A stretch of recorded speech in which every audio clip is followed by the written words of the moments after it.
வணக்கம். வக்ரதுண்ட மகாகாய சூரியகோடி சமப்பிரபக அவிக்னம் குருமே தேவ சர்வகாரியேஷு சர்வதா. தென்னாட்டுடைய சிவனே போற்றி, என் நாட்டவர்க்கும் இறைவா போற்றி. நண்பர்களே, இந்த புத்தம் புதிய காணொலியில் உங்கள் அத்துணை பேரையும் சந்திப்பதில் மிக்க மகிழ்ச்சி கொள்கிறேன். இன்னைக்கு இந்த புத்தாண்டு சிறப்பு பலன்கள் வரிசையில் 2025 வரிசையில் நம்ம பார்த்துட்டு வர்றதுல கன்னி ராசி வரைக்கும் பார்த்துருக்கோம். இன்னைக்கு நம்ம பார்க்க போகிற ராசி துலாம் ராசி. துலாம் ராசி நேயர்களுக்கு வருகின்ற ஆங்கில புத்தாண்டு 2025 எப்படி இருக்கும் அதை பற்றி பார்ப்போம். இந்த வீடியோவில் வருகின்ற ஆங்கில புத்தாண்டுல 3 கிரக பயிற்சிகள் இருக்கு, முக்கிய நிகழ்வுகள் இருக்கு. ஒன்று, சனி பகவானுடைய சனிப்பயிற்சி மார்ச் 29, 2025 என்று நடக்கவிருக்கின்ற திருக்கணித பஞ்சாங்கப்படி கும்பராசியிலிருந்து மீனராசிக்கு பெயரவிருக்கின்ற சனி பகவான். அதற்கு அடுத்தபடியாக குரு பயிற்சி அடுத்த மாதமே வந்துடும். அதற்கு அடுத்தபடியாக ராகு கேது பயிற்சி ஒரு 2-3 மாதம் கழிச்சு வரும். இந்த 3 முக்கிய பயிற்சிகளும் துலாம் ராசினியர்களுக்கு ஒரு சின்ன கிரக மூவ்மெண்ட் இருந்தால் கூட நம்ம வாழ்க்கையில் பெரிய பாதிப்புகள் இருக்கும். அப்போ இந்த 3 முக்கிய நிகழ்வுகளில் எந்தெந்த மாதிரியான நல்ல விஷயங்கள், எந்தெந்த மாதிரி எதிர்பார்ப்புகள் இருக்கலாம், எதெல்லாம் நாம் தவிர்க்க வேண்டும், எதை பரிகாரமாக செய்தால் நல்லது அப்படிங்கிறத பற்றி தான் நம்ம வீடியோவில் முழுசாக பார்க்க போகிறோம். இந்த வீடியோவை முழுசாக பாருங்க. நீங்கள் துலாம் ராசி நேயர்களாக இருந்தால், உங்களுடைய ஃப்ரெண்ட்ஸ், ஃபேமிலிஸ் அண்ட் ரிலேட்டிவ்ஸ் துலாம் ராசி நேயர்களாக இருந்தால் தயவு கூர்ந்து இந்த வீடியோவை அவங்களுக்கு ஃபார்வர்ட் பண்ணுங்க. கண்டிப்பாக துலாம் ராசி நேயர்களுக்கு இந்த வீடியோ மிக மிக யூஸ்ஃபுல்லாக இருக்கும். வாழ்க்கையில் சில பல நல்ல மாற்றங்களை வந்து கொண்டு வரும் அப்படிங்கிறதுல ஐயப்பாடு தேவையில்லை. துலாம் ராசி இந்த வீடியோவில் முதல்ல என்ன பார்க்கணும், இந்த பயிற்சிகள் மூலியமா என்ன எதிர்பார்க்கலாம். இதில் முதலாவதாக சனி பயிற்சி. சனி பகவான் 2.5 வருஷத்துலேருந்து 3 வருஷம் எடுத்துக்கிறார் ஒரு ராசியிலிருந்து இன்னொரு ராசி பயிற்சி. இதில் மார்ச் 29 2025 வருஷம் வருகின்ற மார்ச் 29, 29th of March இந்த பயிற்சிக்கு ரொம்ப சிறப்பான ஒரு பயிற்சி. எப்படின்னு கேட்டிங்கன்னா, காலபுருஷனுடைய முதல் ராசி என்பது மேஷ ராசி. தொடர்ந்து மேஷம் முதல் ரிஷபம், மிதுனம், கடகம், சிம்மம், கன்னி, துலாம், விருச்சிகம், தனுசு, மகரம், கும்பம், மீனம். இந்த மீனம் என்பது 12வது ராசி. காலபுருஷனுடைய முதல் வீடு மேஷ ராசியில தொடங்கி அவர் மீனராசின்னு சொல்லக்கூடிய இந்த 12ஆம் வீட்டிற்கு வருவதற்கு சரியாக 30 வருஷம் பிடிக்குது. இந்த 30 வருஷம்ங்கிறது மிகப்பெரிய ஒரு பீரியடு. அதாவது 3 டீகேடுன்னு சொல்லுவோம். 3 தலைமுறைகள் எடுத்துக்கிறார். 3 தலைமுறைகளுக்கு முன்னாடி சனி பகவான் மேஷராசியில் இருந்தார். ஒரு தலைமுறை முடிஞ்சு அடுத்த தலைமுறை முடிஞ்சு அடுத்த தலைமுறையும் முடிய போகுது. இப்பதான் மீனராசிக்கு வராது. இப்பேற்பட்ட சிறப்பு இந்த பயிற்சிக்கு உண்டு. மோட்சஸ்தானத்திற்கு வருகின்ற சனி பகவான் ஒரு மனிதனுடைய ஆன்மீகம், ஆண்டவனுடைய துணை, அவருக்கு நடக்கக்கூடிய எல்லா நல்ல விஷயங்களுக்கும் காரணம் இறைவனுடைய துணை.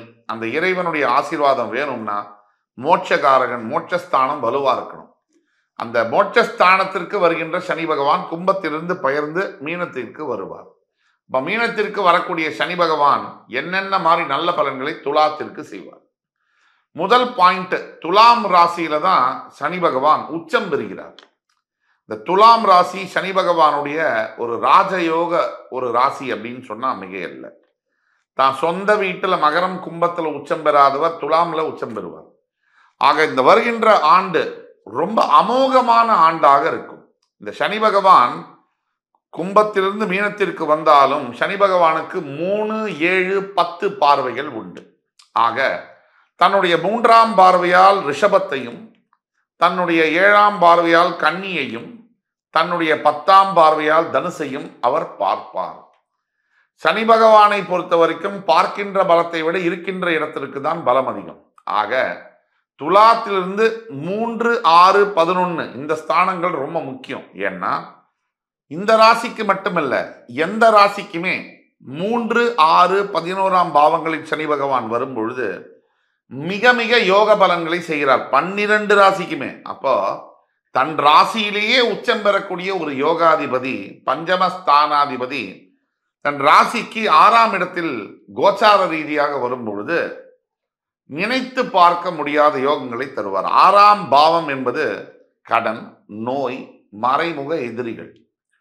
நீங்க சராசரியா ஒரு மனித வாழ்க்கையில் எடுத்தீங்கன்னா ரொம்ப ஒஸ்ட் கேஸ் சினாரியோ அப்படின்னு நம்ம எடுத்தோம்னா கடன் பட்டார் நெஞ்சம் போல் கலங்கி நின்றான் இலங்கை வேந்தன் அப்படின்னு சொல்லுவோம். அப்படியாவது ஒரு ராமன் இத்தினூண்டு பையன், ராவணன் பராக்கிரமம் மிக்க வீரன். ஒரு ராவணனை தோக்கடிக்க போற நிலைமையில இன்று போய் நாளை வான்னு சொல்றான் சின்ன பையன். அப்ப ராவணன் என்ன நினைக்கிறான்? அதை நினைச்சு நொந்து போறான். கடன் பட்டார் நெஞ்சம், அதை எதுக்கு ஊமையா சொல்றாங்க, எதுக்கு உதாரணமா சொல்றாங்க? ராவனுடைய மன நிலைமைய. ஒரு சின்ன பையன், எவ்வளோ பெரிய அரசன், எத்தனை வரங்கள் பெற்றவன், என்ன இத்தினோண்டு பையன் நாளைக்கு வா அப்படின்னு சொல்றான்னா என் உயிர் பிச்சை போட்டு. அப்ப ராவனுடைய மனது பட்ட பாடு இருக்கு இல்லையா, அதை எதுக்கு ஊமையா சொல்றாங்க?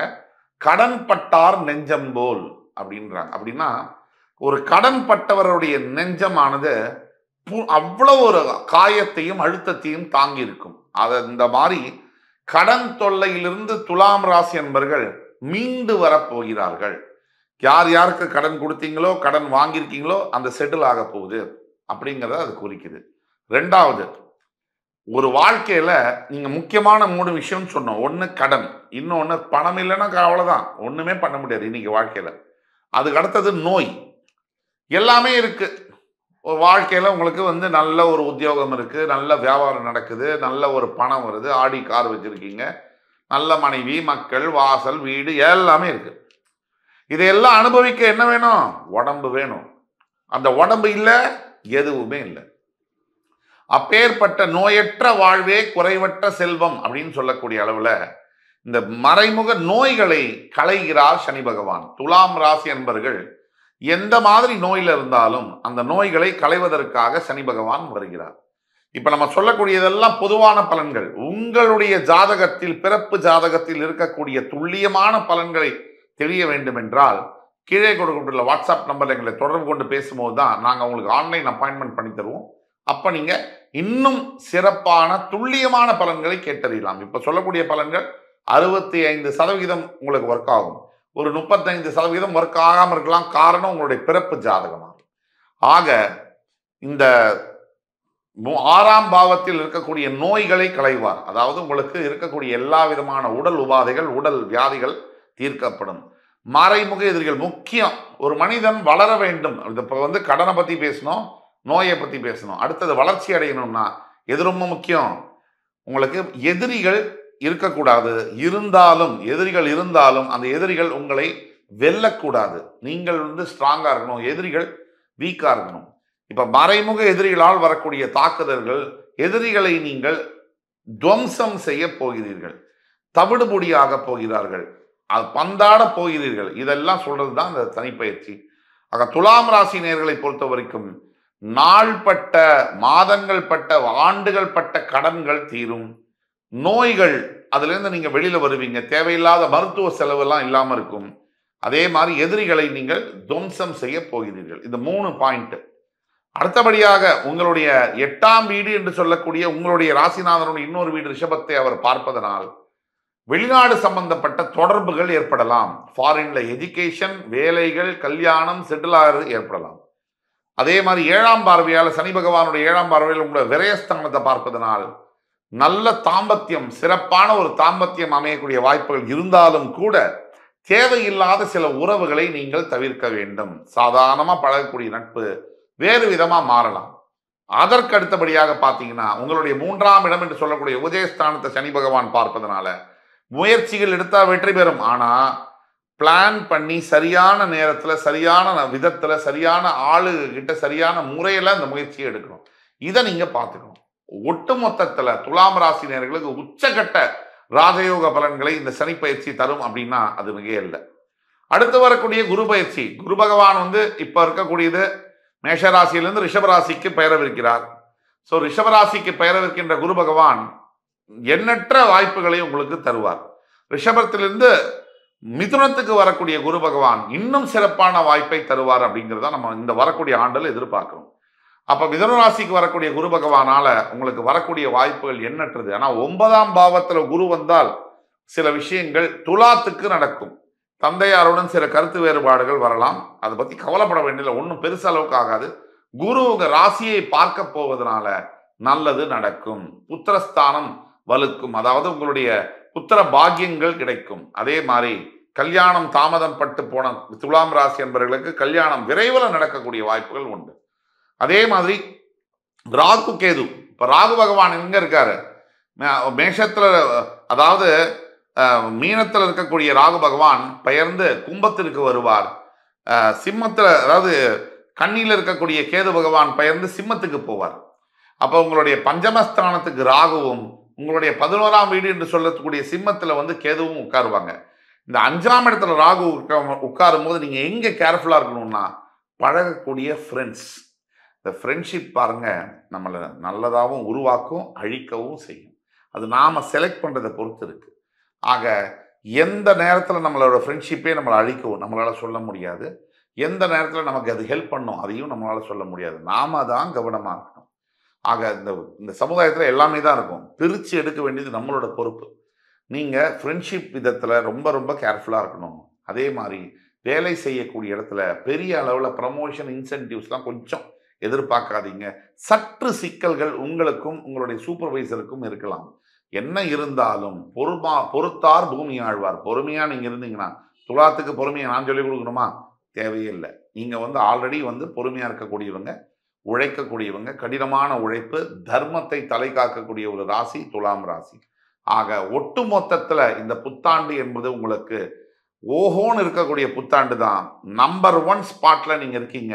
ரிஷபம், துலாம், மகரம், இந்த 3 ராசிகள் வரக்கூடிய புத்தாண்டுல மிளறப் போகிறீங்க அப்படின்னா அது இல்லை. அந்த வகையில துலாம் வந்து மிகப்பெரிய ஒரு ராஜயோக ஆண்டைத்தான் எதிர்பார்த்து காத்து கொண்டிருக்கிறது என்று கூறி, பரிகாரமாக சொல்லணும்னா ஒரே ஒரு எளிய பரிகாரம், தங்களால் இயன்ற தான தர்மங்களை எப்பொழுதுமே செய்யவும். அது நித்திய கர்மான்னு சொல்லுவோம்.